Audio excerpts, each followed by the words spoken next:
I want to talk to you today, Andrew, about one, your Substack article about the Notebook LM stuff.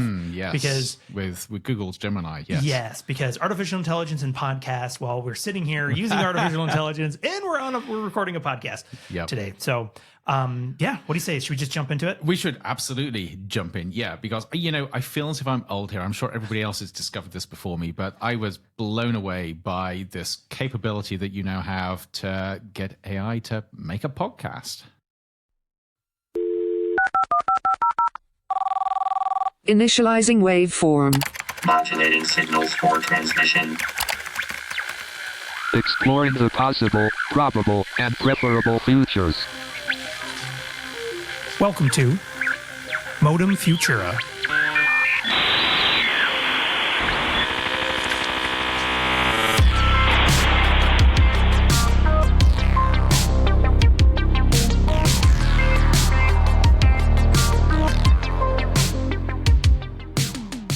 Welcome to Modem Futura. I'm Sean Lakey, here with my colleague, Andrew Maynard. Hi. And let's just jump right into it. Sounds good.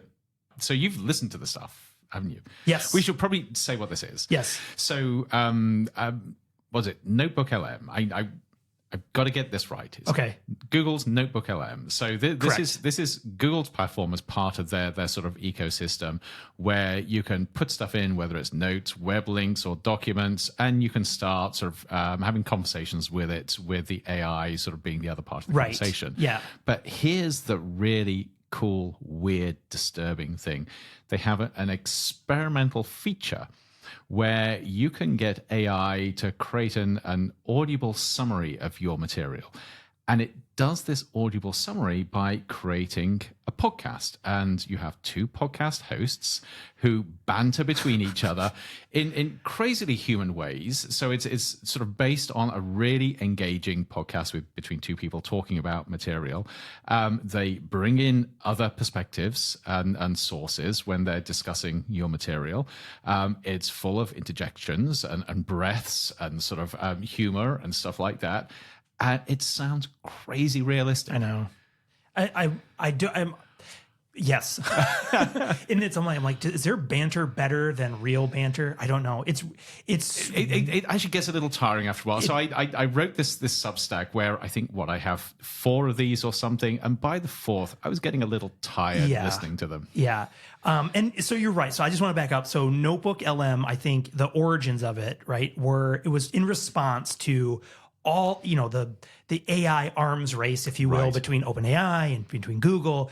And it was a specific response to I'm going to use air quotes, so you have to imagine me putting these on, of the hallucinations. Yes. Right. So when you ask, traditionally with you feed documents and information into ChatGPT, and you would ask it questions, and you could never be the confidence level was low around the accuracy of that, especially early on. It's gotten better, but so Notebook LM was essentially their response to this issue of, even from Gemini, their own version, was, we're going to create one that just deeply investigates the information that you've given, nothing and it's else. Constrained by it. Right. So it's not going off and being influenced by tokens from its training models. It's really looking specifically at what you've given it. Yep. And before, when was this announced? Last week? It was a couple of weeks ago, I think. A couple of weeks. Yes. Yep. So before then, it still did really interesting things where you could have it do summary tests. You could query questions about, for example, I threw one together before we recorded our previous episode, when I talked a little bit about that H.G. Wells piece. I threw that in because it's in public domain. Yep. Threw that in there, and right away it gives you a summary, but then it gives you suggested questions, but you can then ask your own, tell me more about this, and how does this compare to that?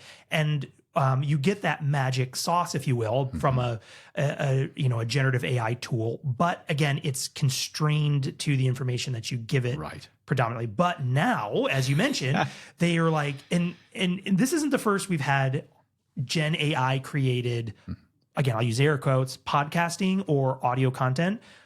It's just the first time it's actually good. Yes, it is. But also, if you look at this, this is fascinating because there are hallucinations in the podcast version, because it tries to sort of bring in these inferences from other areas. Yep. But it also uses techniques such as metaphor. Yeah. So it takes something out of the information you've provided, and then the host will say, it's like ... Yep. It's like your car and it's broken down. You're trying to fix it. So nothing that's in the original material. They're making stuff up to try and enrich it. And try to boost it. Sometimes it's good. Sometimes it's crazy. But then something else I discovered with this, and this is where I was both excited and really concerned. It is very hard to rationally filter what you're hearing if you're hearing it going straight into your ears. Yeah. So I was listening to these, and as I was listening, I knew all the material I put in. I was thinking, is that right? Is that correct? Is that made up? And I couldn't tell. I began doubting myself because they sound so convincing when they talk about it. So there's one there on this Substack, which is talking about the school we're sitting in, ASU School for the Future of Innovation Society. And it was talking about the incredible centers in this school, and it mentioned a couple of centers. And I thought, I don't remember those centers. And I tried to Google them. I couldn't find them. But even so, even though I couldn't find them on Google, I was thinking, am I missing something? Right. They Did they exist for a short period of time? As if they know what they're talking about. Yeah. Maybe it's me that doesn't know. Well, There's something about listening to a voice that weasels its way into your mind. It's a different, and probably, I mean, this is where we need to get someone with cognitive science. It's probably different parts of your brain are activated, whether you're reading it or listening to it, right? Yep. And also, to be honest, this is kind of the funny thing. I'm sitting here going, we're now going to be gaslit by like it always existed. What are you talking about? And you're like, wait, what? What? Wait, what?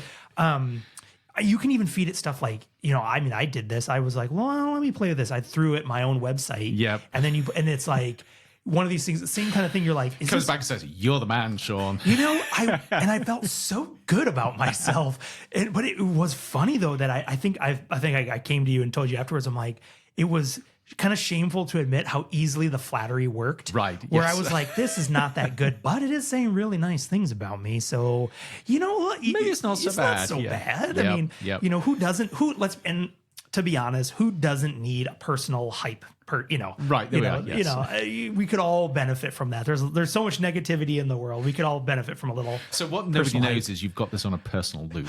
You've got your headphones on. All you're doing is right now. Right. I only have one ear connected to our podcast. The other ear is just, you're doing great, Sean. Sean, you're so good. So the best. Has anyone done this better? I don't know. It's wild. So let me play a little bit, because I think if I remember correctly in this version that it created, and again, the magic sauce of this stuff and how much energy are we burning running this thing, but it did this in, 2 minutes or less.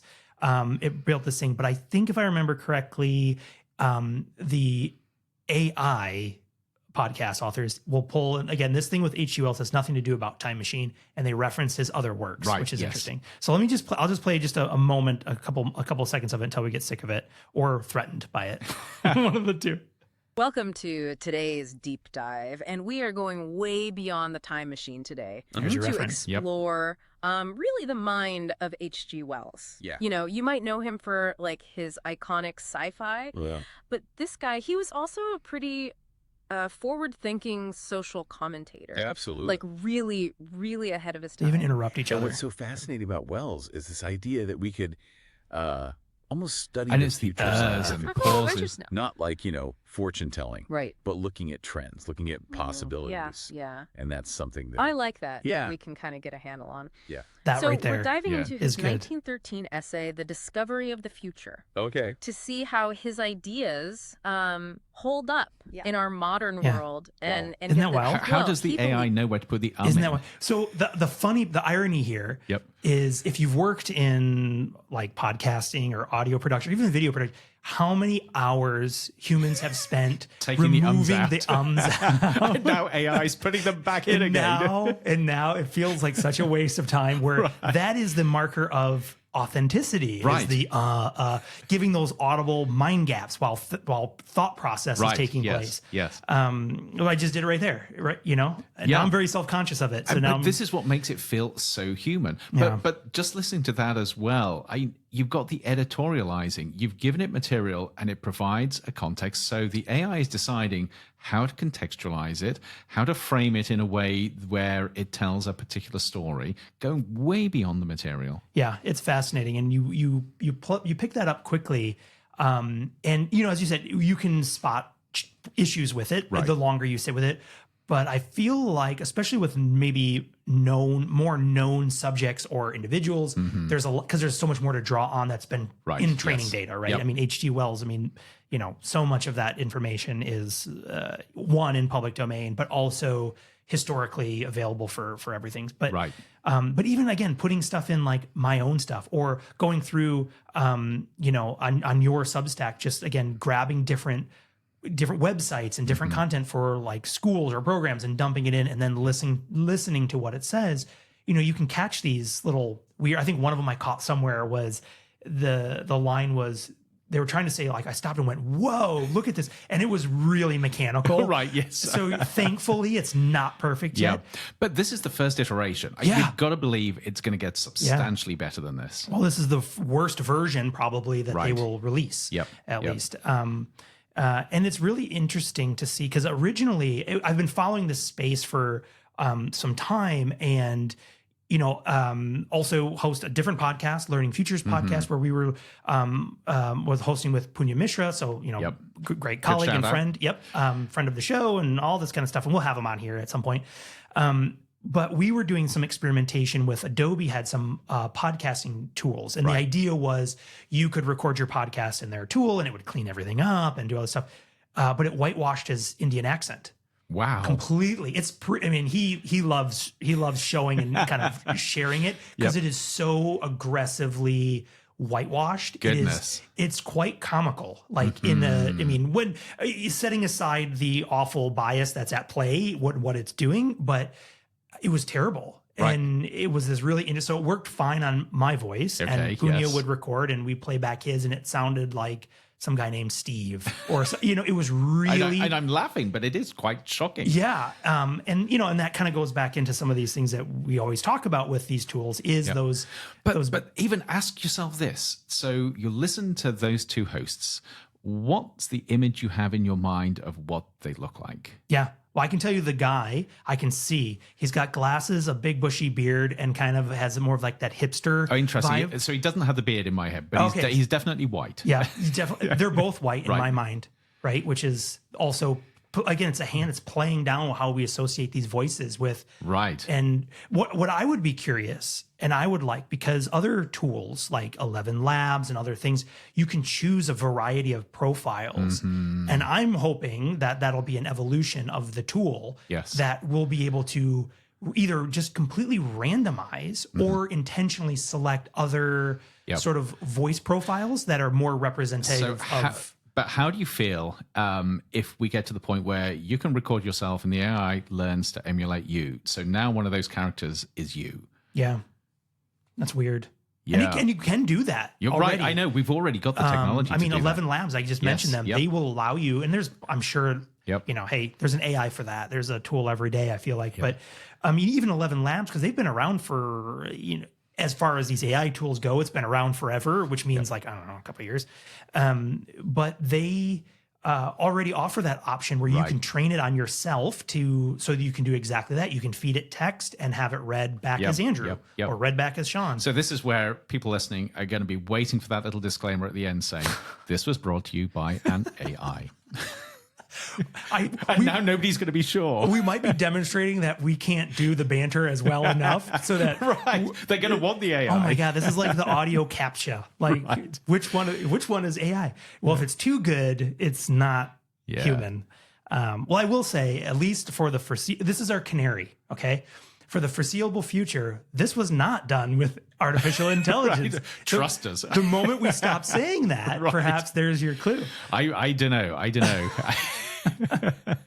No, it's wild. It is, but also this idea of persuasion. This is what really freaked me out about this: that you're being fed information which is hard to filter, it's easy to believe, And at the moment, I don't think there's any malintent here, but there are inaccuracies. Yep.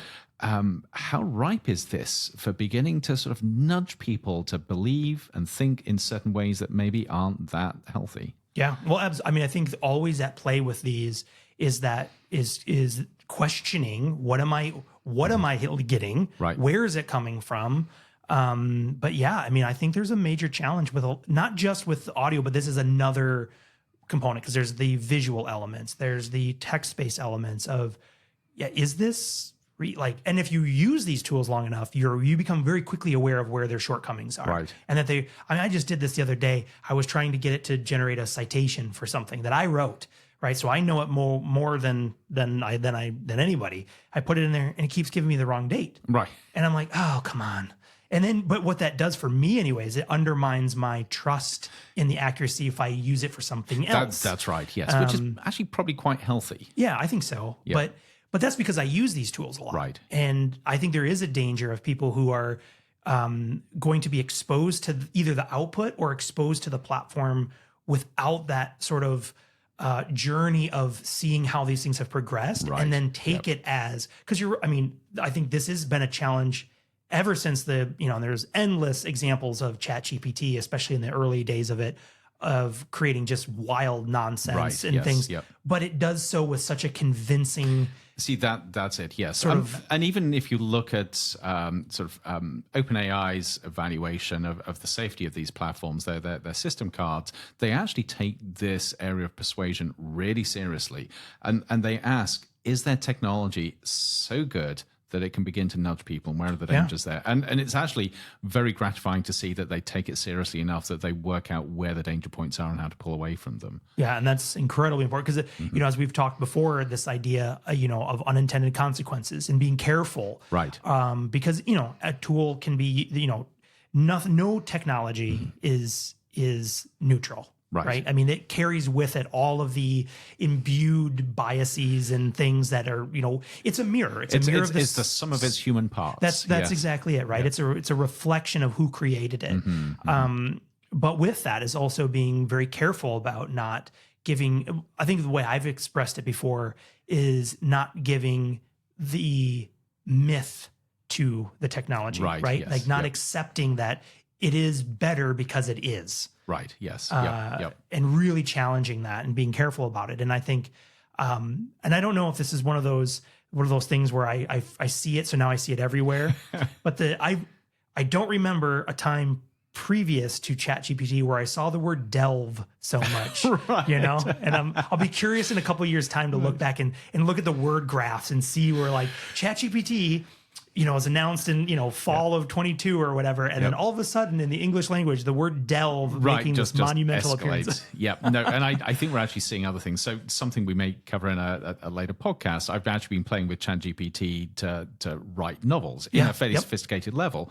And at the moment, what I'm finding is its use of metaphor is rather limited. So I've now got this 15,000 word novel, and the number of times chest appears in terms of his chest tightened. He felt sort of this tension in his chest. Pain in the chest. But it's, yes. I mean, ChatGPT is obsessed with about 4 different sort of parts of the body in terms of how it captures emotion. It's like, somewhere and there's a code that's like, only reference code for chest, leg, or head. Right. Yes. So there are still these tells, but I think it's getting better. But I actually want to go back to the purpose of this and remembering that this is an experimental feature. Yes. Google are just trying it out. What are your thoughts on the idea of these audio summaries? Do you think a podcast style summary actually is helpful or not helpful? I think it's helpful. And I think especially, so one of the things I like specifically, let me fork my answer with one saying, I don't like the idea of just being like, we'll just create a podcast in lieu of doing anything else. I don't know if that's necessarily that helpful, but podcasting is hard enough. I mean, we're trying to, we don't need a machine to take that over. Yeah. But using it in the way that the Notebook LM thing, I think is really interesting because again, the way that whole tool was set up was using that as one element in addition to all these other summaries and Right, queries. yes, And I think that is powerful because I think that starts to lean into also helping, again, diversify the way we as humans learn. Yes. We're not all visual learners. We don't all retain information as good as when we read it as we do when we listen to it. Which is really important, yes. Yeah. Yep. I'm a very audible learner. I can, I'll have these flashbacks. So I will remember where I was and what I was doing when I hear something that I listened to before. Right. It'll bring me right back to that moment. And I think it's it presenting, and this will be the long-term factor for me will be, again, if it can retain that accuracy of what you gave it so that it's not making up facts about centers and things that don't exist. And it comes back to how trustworthy is it? How much trust can you invest in it? Yeah. And I think if the trust can be maintained to a level of accuracy that's acceptable, meaning it's not, you can have fun with the fuzzy parts, the metaphors, you can have, but with the factual information, that needs to be accurate. Yep. And in that way, I think that is a useful way because I could see even just as like a study guide or a learning aid, you could take content information, drop it in there and learn it yet another way. Right. That wasn't done because, Yep. So I don't know. I mean, I think I like it in two ways. I like it in that direction.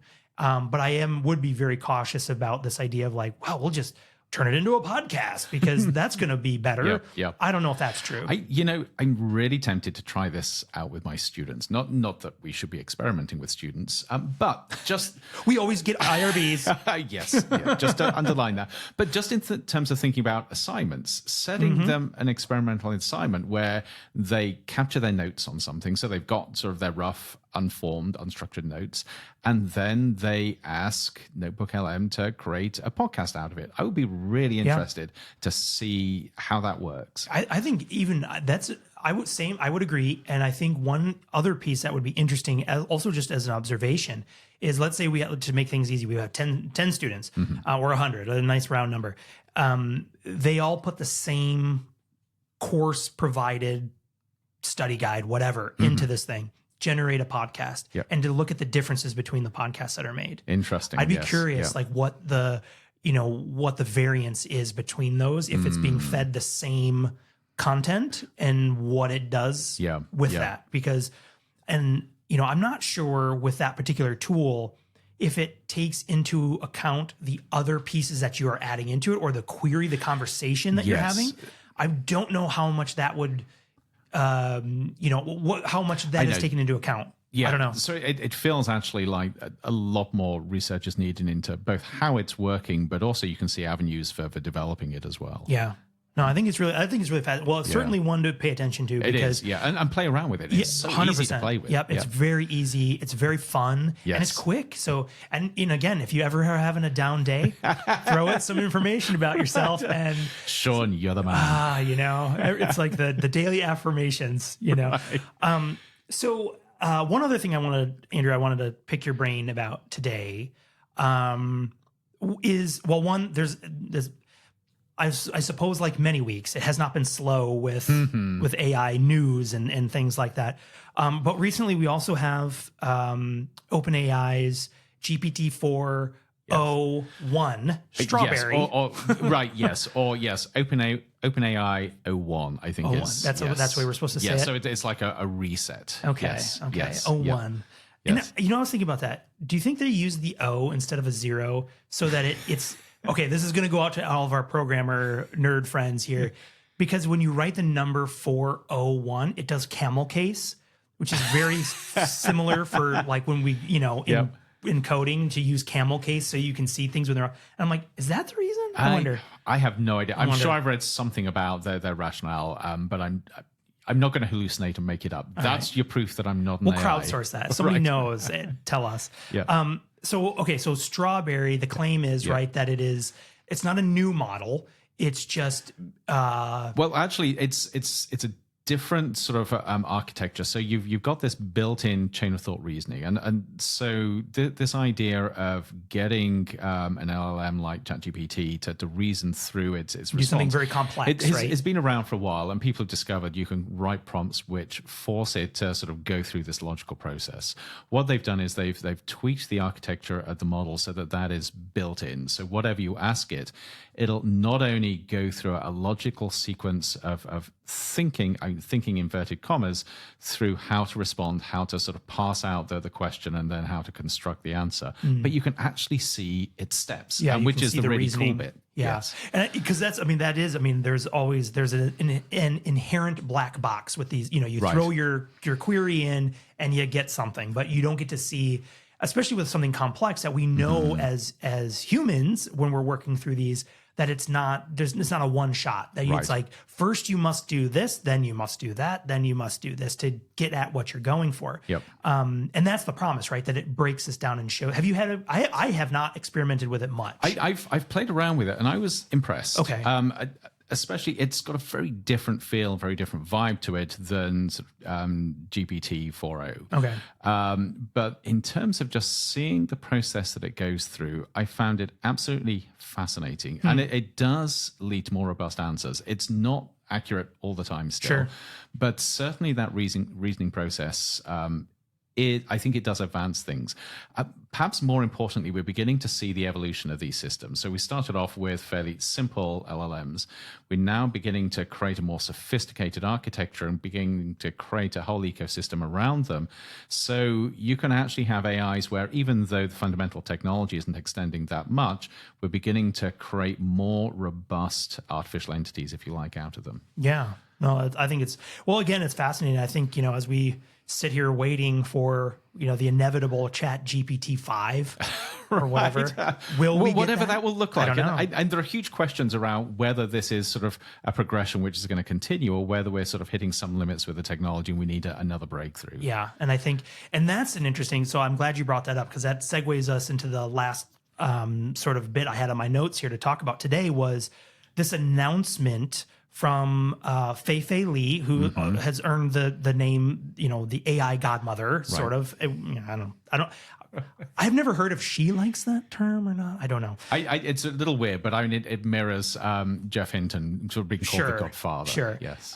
But so she recently made headline news. There was a Wired article that I think did a really interesting job sort of explaining this, but has created an AI startup called World Labs, and it just raised like $230 million, and it's worth, I don't know. I don't understand how this works, but it's valued at over $1 billion already, even though they've not done and you've got people like Reid Hoffman investing in it and really promoting it. But I think the learning about it, I think the exciting piece, and this is my question to you, is whether or not this idea of moving beyond the sort of generative AI landscape that we have so far, and thinking about an AI tool that can create virtual worlds, essentially. So if you take the normal sort of generative AI as it is today, thinking of that as a very flat two-dimensional experience, this idea of creating an AI that can build,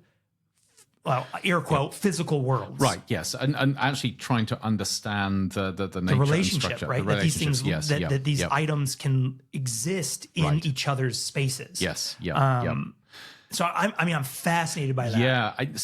There are, I think, 2 or 3 things about this which are intriguing. I have no idea whether this venture is going to succeed. And it actually feels similar to other ventures we've seen that are pushing things towards artificial general intelligence, including Elon Musk's X.AI, where they're trying to develop these AI systems that can really begin to explore the physical world and provide new insights. I don't think that's the fun of recording on a busy road. Busy road. We'll see. Okay. I don't think we have enough insights at the moment to know whether this is possible, but I think this is really exciting frontier research. And the thing that it shows me is that even though we've all been obsessed with generative AI over the last 18 months, 2 years, that is just one stepping stone towards the future of AI. Anybody who thinks that generative AI is is wrong. Yeah. And they are going to be blindsided by what comes along. The really interesting stuff is looking at 1, 2, 3, 10 steps beyond generative AI, asking how can we create new architectures? How can we create new models? How can we even create new chips and new chip architectures to create an artificial intelligence that is fundamentally different from what we've created so far? And I think that initiatives like this are really beginning to push those boundaries. Yeah, absolutely. I think this idea, I think the term that was used a lot to describe this is spatial intelligence. Yes. Right? Yes. And I think that's really exciting because if you think about it, it's essentially this AI that has the ability to understand and navigate a physical world. Right? Yes. And then, so kind of tying in what your last point there, and also making a tie into other things we've talked about before. As H.G. Wells says with humanities, it's not done. This isn't the final product. There's so much more to go. But there was a moment too when I was kind of looking into what this would mean in terms of this sort of, again, if we go back to the analogy of what was 2D and now we're going into a 3D AI space, is this idea of, have we already done this? Is this like some recursive nightmare where we're discovering the boundaries of the simulation to which we're already living in? Are we actually living in a simulation? I don't know. Yes, and this is foreshadowing at least one episode sort of further on where we'll talk about this. Yeah. But yeah, I'm not a great simulation theory fan. I think there are a lot of flaws until something like this comes along and we start talking about how to actually sort of take steps towards building the simulation. And there's a great, for those who enjoy it, it's not for everybody. There's a great episode of Rick and Morty where it's the same thing. They discuss there's a pocket universe and a pocket universe and a pocket universe and a pocket universe. And that's the thing, is like that self-discovery. Pocket universe is all the way down. That's it, right? You start to build the same technology that affirms the fact that you are in fact in it. Right. Yes. And it's like, and that can be kind of wild and crazy. Right. But even just pulling back from there, so nothing as crazy as we're all living in a simulation. You look at the confluence between these really advanced frameworks and ways of thinking about AI and human robots. Yep. So again, this is something we'll come back to, but it blows my mind that 2 years ago, most people would have said, why build humanoid robots? Stupid idea. Yeah. You build a robot to do a task. You don't need them to look like humans. And now it seems everybody is building humanoid robots. And we're on the cusp of having accessible, affordable human robots that we can use in the home as well as industry. And so what could possibly go wrong? But you put that together not only with advanced LLM-based systems like ChatGPT, but the next level of AI, which is trained to actually learn about physical environments from physical environments. Yep. So now you get embedded AI in this physical body. It just changes everything. It's a complete paradigm shift of how everything has. And that raises with me just instant excitement and curiosity, then quickly followed by, Yep. Is this a good idea? So I've got to tell you, my first thought was, can we raise the money to buy one of these first robots for the Future of Being Human initiative? If there's anyone out there listening that wants to donate one, or knows somebody at Boston Dynamics or somewhere who can get us that new humanoid, we'll take one. I think this would be. We'll invite it to the table here. I think we will enroll it in class. It can sit there and be a participant. Someone must be able to connect us with. We need a robot. We need a robot. Yes, that's fantastic. Well, this again, what an amazing conversation, Andrew. So again, thank you so much.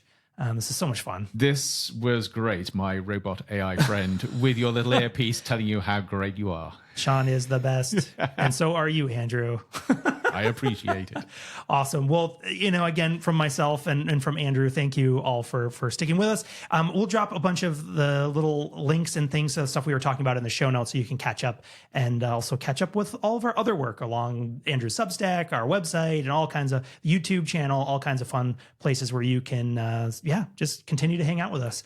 Sounds good. Sounds good. All right. Well, thank you again, and we'll see you next time on Modem Futura. See you. Demodulating signal. Modem Futura is a production of the Future of Being Human initiative at Arizona State University. Be sure to subscribe on Apple Podcasts, Spotify, or wherever you listen to your favorite shows. To learn more about the Future of Being Human initiative and all of our other projects, please visit us on the web at futureofbeinghuman.asu.edu. End transmission.